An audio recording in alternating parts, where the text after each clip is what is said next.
Everyone is familiar with McDonald's. The Golden Arches, the Big Mac, the Happy Meals. But what don't we know about the famous chain? A company as big as McDonald's has a ton of weird stories they try to keep quiet. This is the untold truth of McDonald's. While customers stateside might not have heard about it, McDonald's Japan had some major issues in 2014 and 2015. Issues so big and so gross that they led to a 10% sales decline, according to Mother Jones. It started in July of 2014, when McDonald's stepped in to take some serious action against one of their chicken suppliers. Rumor had it that the factory was mixing expired products with the fresh stuff, then shipping it to McDonald's, Starbucks, and Burger King locations in Japan and China. Then in early 2015, there were several reports of customers finding pieces of plastic and vinyl in their chicken McNuggets, leading to a recall of 1 million bite-sized chicken chunks. The company's supplier, Cargill, investigated and came to the conclusion that the contamination didn't happen in their factory. So where did it come from? We may never know, but it was there. Let's say you're opening a restaurant in New York and you want to call one of your burgers the Big Mac. How well do you think that would work out? Now, if you were to open it in Spain, you'd be fine. That's because McDonald's actually lost the trademark to the Big Mac in the European Union. The Guardian reports that in the 1960s, Irish businessman Pat McDonough was given the nickname Super Mac during a soccer match in Ireland's County Westmeath. Later, McDonough went on to start a massively successful burger chain called Super Mac's. When he tried to open locations outside of Ireland, McDonald's claimed Super Mac was too close to Big Mac and would lead to brand confusion. Regardless, the EU Intellectual Property Office ruled in favor of Super Mac's. Not only could the Irish chain expand to other countries in the EU, but the ruling also voided the Big Mac trademark. And that's huge, especially considering the number of lawsuits McDonald's had previously won. This case set a precedent for future trademark cases.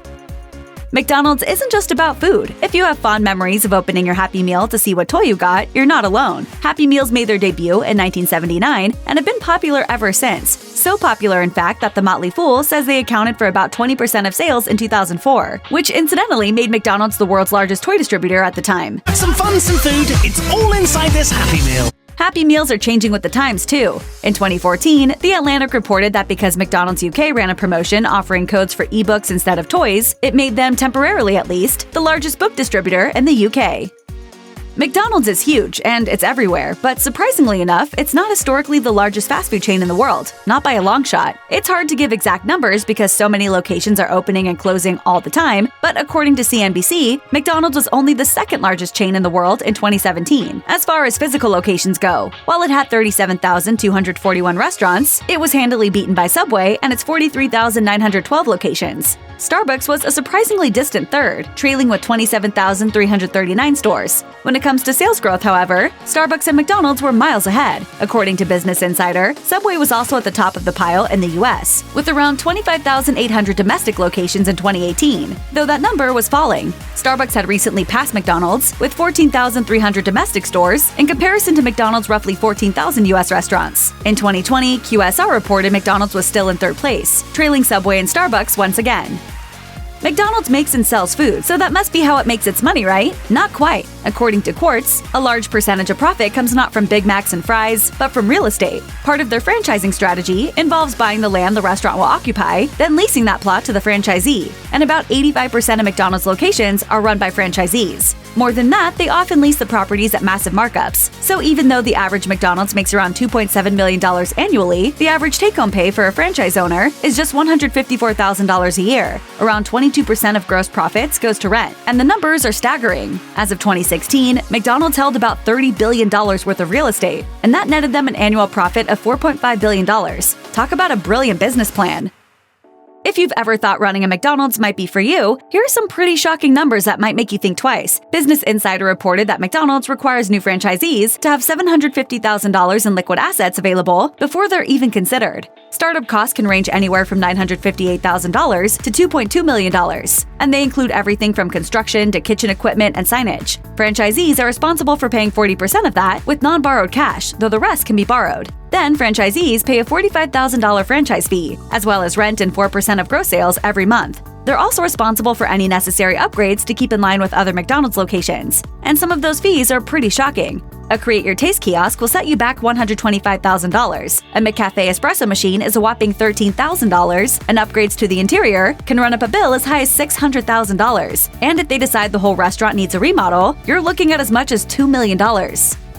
There are a ton of McDonald's restaurants worldwide, but surprisingly, there are a number of cities and countries that don't have a single location. In 2016, The Telegraph reported on a lawsuit McDonald's filed against the city of Florence after it refused to let the Golden Arches set up shop at the Piazza del Duomo. What other areas can't get their McDonald's fix? When the U.S. military closed its base in Bermuda in 1995, McDonald's closed too, and they haven't reopened since because of the Prohibited Restaurants Act 1977. Iran kicked them out in 1979, and in their place is a chain called McDonald's. Macedonia and McDonald's had a falling out, and McDonald's chose to cut and run out of Bolivia after a sort of nationwide disdain for the chain resulted in poor sales. Barbados, which traditionally doesn't eat much beef, was another failed experiment, with their McDonald's lasting just 1 year. There are plenty of rumors as to why McDonald's has never opened in Montenegro, and of course, there are none in North Korea. But most fascinating of all is Iceland, which said goodbye to McDonald's in 2009. According to Culture Trip, love for an Icelandic burger chain called Hamburgerbolla was so strong that the people boycotted McDonald's. Visitors can still stop and see the last McDonald's burger ever served, as it's sitting at the Reykjavik bus hostel, looking much the same as it did years ago.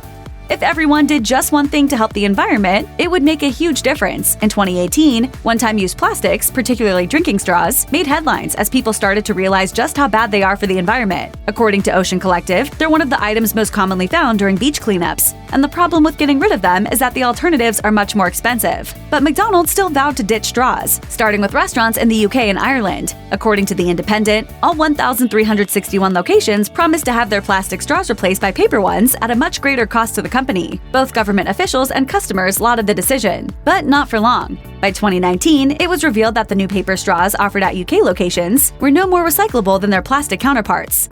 New paper straws in McDonald's restaurants, which the company describes as eco-friendly, actually cannot be recycled. To their credit, though, McDonald's is still trying. On their website, they promise to source 100% of their packaging from renewable, recycled, or certified sources by 2025. By that date, they also plan to offer recycling options in all of their locations.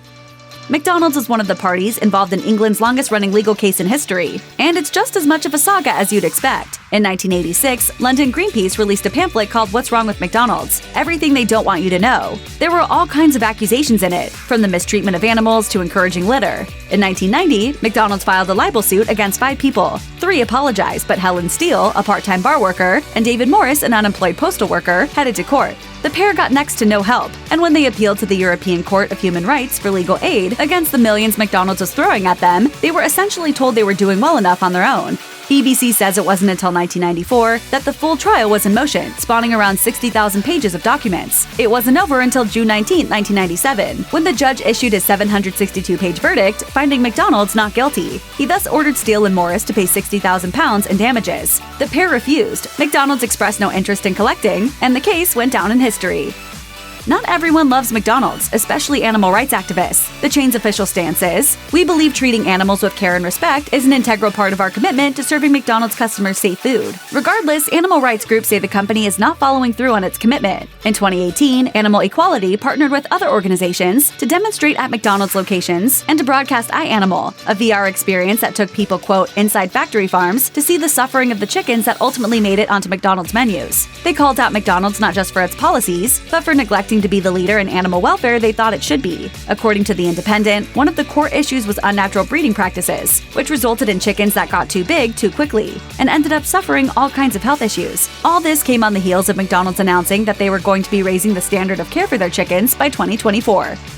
Ever wonder if you could enter the drive-thru and satisfy your craving for a McFlurry while riding a horse? There's a surprising number of people who have not only tried, but made headlines for it. In March 2018, the BBC reported that a man in Suffolk, England, trotted up to a drive-thru and attempted to order a McCafe latte before being told the drive-thru actually wasn't for horses. Just a few months later, it happened again, in Worcestershire. The customer wanted a Big Mac, and the horse? They weren't served by McDonald's, but they did get a snack from a nearby Cafe Nero. A man in South Carolina had better luck when the AJC caught him on camera going through a drive-thru for some sweet tea and apple pies. A McDonald's in New Zealand wasn't having any of it, however, and turned away 2 women on horseback. According to Wide Open Pets, the chain cited health and safety reasons for turning riders away. For decades, Ronald McDonald has been the face of McDonald's, but in recent years, not so much. and it turns out that people have been calling for his head for a long time. According to The Street, there was a major push in 2011 to retire him. Why? Because he was being used to market unhealthy fast food items to kids. CBR says that at the time, he was sort of already on his way out. McDonald's was shifting its marketing more toward adults and had already gotten rid of most of the other McDonaldland characters. Still, Ronald was increasingly lumped in with mascots like Joe Camel, who represented a company now condemned for trying to make cigarettes appeal to the youth demographic. And nowhere was that more visible than an ill-fated attempt to give Ronald his own Twitter account. Forbes says that when the chain decided to have its mascot tweet Ronald McDonald in 2014, it went about as well as expected. There was more hate than love, and his fate was finally sealed in 2016. He was officially retired when the world started seeing people dressed as creepy, threatening clowns everywhere. Today, he only makes the occasional appearance, like at the Macy's Thanksgiving Day Parade, and of course at the Ronald McDonald House Charities. Check out one of our newest videos right here. Plus, even more MASH videos about your favorite fast food chains are coming soon. Subscribe to our YouTube channel and hit the bell so you don't miss a single one.